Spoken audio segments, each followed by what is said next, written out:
Hi guys, my name is Crystal and welcome to my YouTube channel. If you like my videos, please smash that like button. Please do subscribe. Alexa, what's the time, please? The time is 12:35 p.m. Right guys, so I've got a pelvic scan tomorrow, so I'm a bit nervous and wary. I don't like people touching me. Never have done. But I also want to find out why I'm bleeding when I shouldn't be and why it's painful. So I'm going to go. Whatever is thrown at me, I'm going to do my utmost to go. So guys, I took Max out about, what was it, 11:10. Pretty quiet, people walking about, recycling bags have blown absolutely everywhere. People looking at me as if I'm taking their recycle bags. I mean, what I don't understand it. I really don't understand people's attitude, but there you go. I just have to carry on and ignore it and not get upset and don't take it to heart. But the recycled bin bags were flown everywhere because it's windy outside, you know. I don't use recycling blue and white bags. We have a recycling bin in the bin store. This was outside somebody's house. They have recycling bags. I don't have recycling bags because we have a recycling bin for cardboard and plastic. So if you've got cardboard and plastic, you just take it outside and put it in the big bin. So I don't need recycling bags. My mum has recycling bags. So I took Max out for a walk and I obviously got depressed since yesterday. I got a debt letter. It's Mother's Day Sunday and I'm not going to see anybody. I did say, Mum, do you want some company? Because I know what it feels like. My mum's going through it as well since my dad passed on. So I do try, but my mum actually, I think she likes being on her own. Quite enjoys it because my dad used to control her and tell her what to do. And she was always looking after him, wearing herself out. Now she can get up when she wants and go to bed when she wants and do what she wants to do. And at first, when you've been controlled, when you're just set free of it, you don't know what to do with yourself. You don't. So I have come back from walking Max and I've got in the shower. I've just had a shower. So I feel fresh and I feel fine and I don't want to go anywhere. I want to relax. I've got to drink lots of water and that means going up and down to the toilet all the time. So I'm fine. Whilst I was walking, there was a bloke in front of me dressed up like my ex-partner at my other block of flats, and I've long got over him. I'm not interested in him and I wouldn't go back to him. I've been left him for the past 6 years. So you can forget that. And I just want to do what I want to do. And it's none of other people's business, as is what they're doing. It's none of my business. So I get the feeling that people are trying to stop me doing my little videos on TikTok, but I'm going to still do them. I just wait for people to walk past and whatever. So what I wanted to tell people is that, yeah, I've been through things like just everybody else has, right? I've been through stuff. No. Start biting my hand again. No.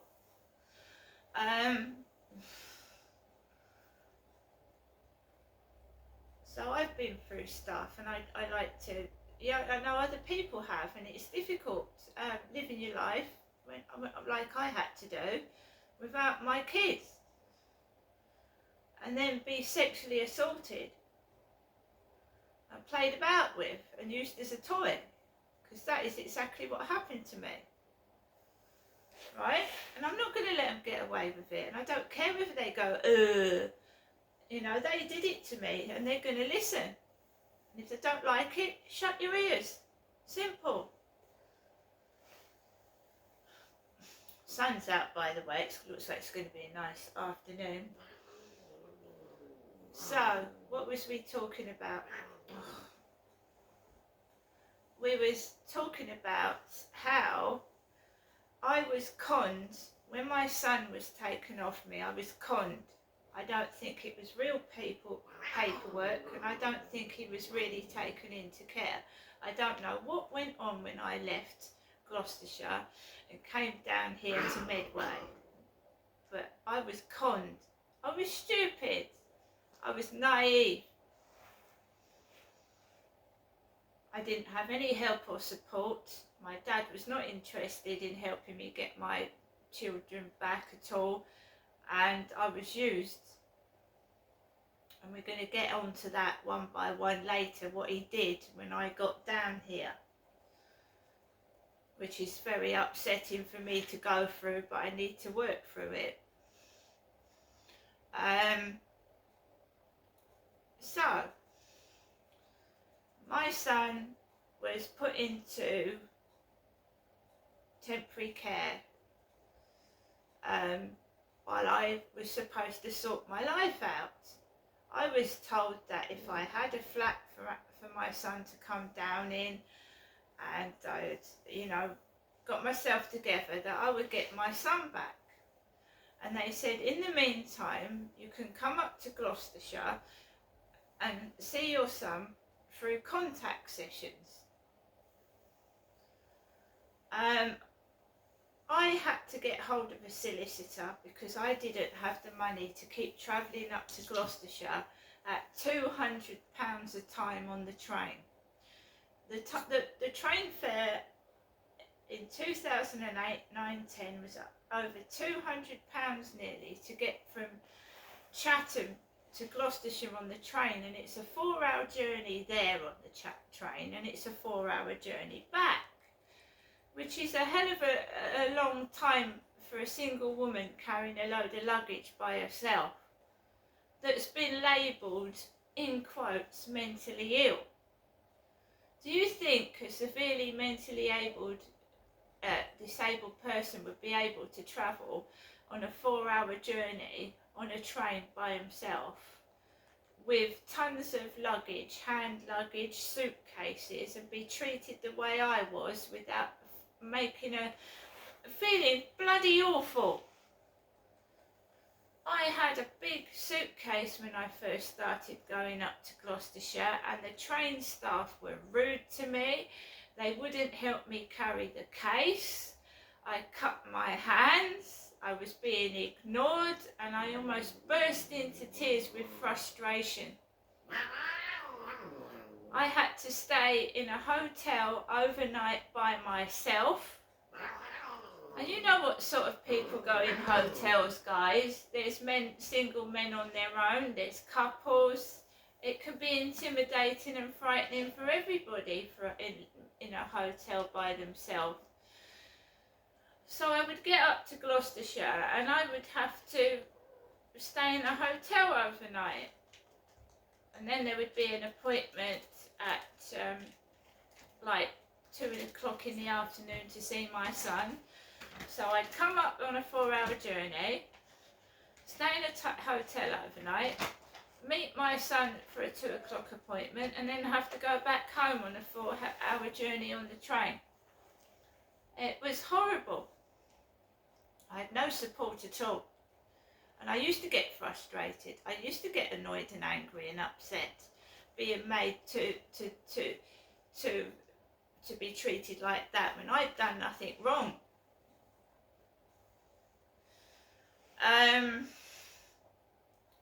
I just really remember, it makes me want to cry, and it makes me angry how I was treated, because I was the innocent party, and I maintain that I was the innocent party, and that should never have happened to me. It happens to a lot of other women when they split up from ex-partners. The partner says they're mad, the partner blames them for everything, and they lose their kids. Right? It's not only me, and I'm fighting for everybody here, even men against female partners as well. It happens to men. They say things that ain't true to keep hold of the kids when you split up. But what we're going on to now is that I had to have mental health tests. I'd never been in a mental health hospital when I was married to my ex-husband in 1987. I wasn't receiving mental health tablets. I wasn't having mental health treatment. I wasn't. That was my mum having mental health treatment in Chatham with her mental health workers. I was up in Gloucestershire, I was married. No doctor told me that I was severely mentally unwell. No one. I suffered from depression. I was in a volatile relationship and I was trying to cope with it. So when I split from my ex-husband and I came down to Chatham and I was trying to get my son out of care, they requested that I do these things. They said, we'll consider giving your son back after 6 months, but we need a DNA test and we need you to have a mental health assessment. I didn't even know what that was because I'd never had one. That was my mother that had the mental health assessments and reviews. I didn't know what they was even talking about. So suddenly I'd been brought down from Gloucestershire to Chatham and I think I was switched over with my mother. That's what I think. And they're covering it up. So my mum said to my dad, well, you can take Genestra up to London, can't you, Derek? My mum never came with me for support. She didn't. She left me with an abusive dad who'd hit me in the past and was sexually abusing me. Take me up to London. She gave him the keys, she gave him his bank cards, and he took me on the train up to London to have a mental health assessment. Me. And we saw a couple having sex completely naked in the grass while the train was going through towards London. They were butt naked. And I was on the train with my dad. Gets up to the mental health assessment, big posh London building.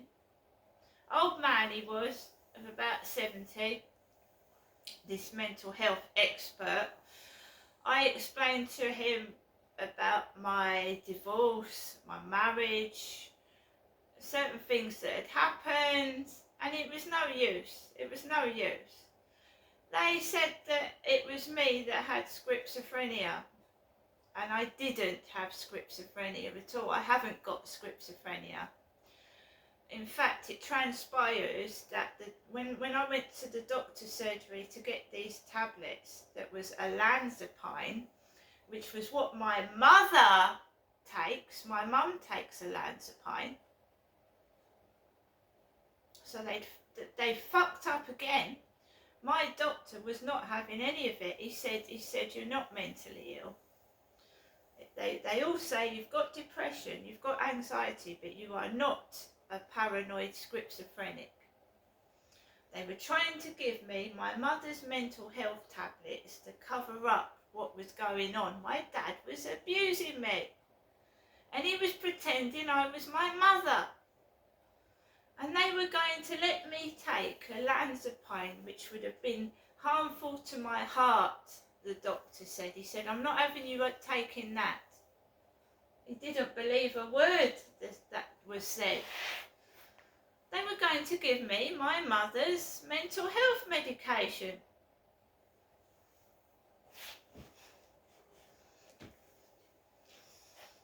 Now my dad's passed away, I can speak. I could speak.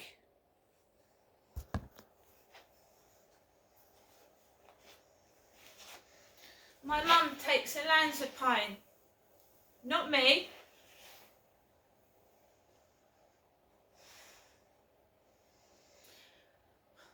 So I objected to the first assessment. I said no, I want a second opinion. I requested a second opinion. And Dr. Norman Stanley Lockhart at the Walderslade Spire and Alexandra Clinic came up with the same thing. Said the same thing. It was no good. They was intent on keeping me away from my child. They took him.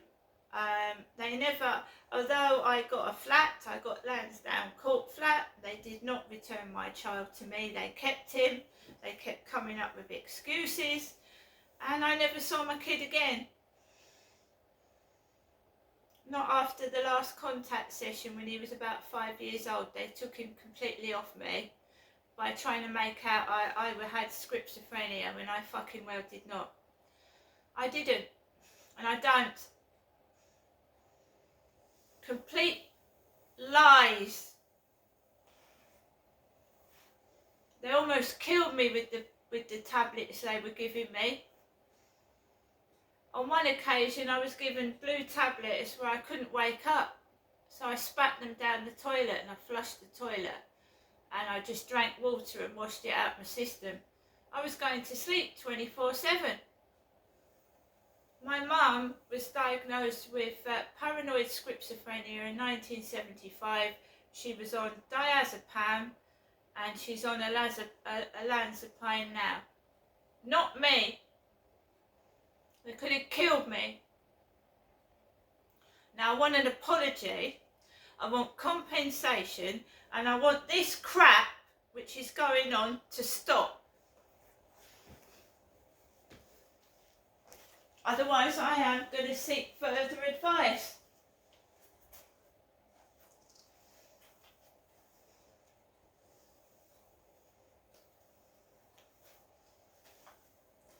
Not saying it's attempted murder, but giving me tablets that are for something I haven't got is fucking dangerous, don't you think so?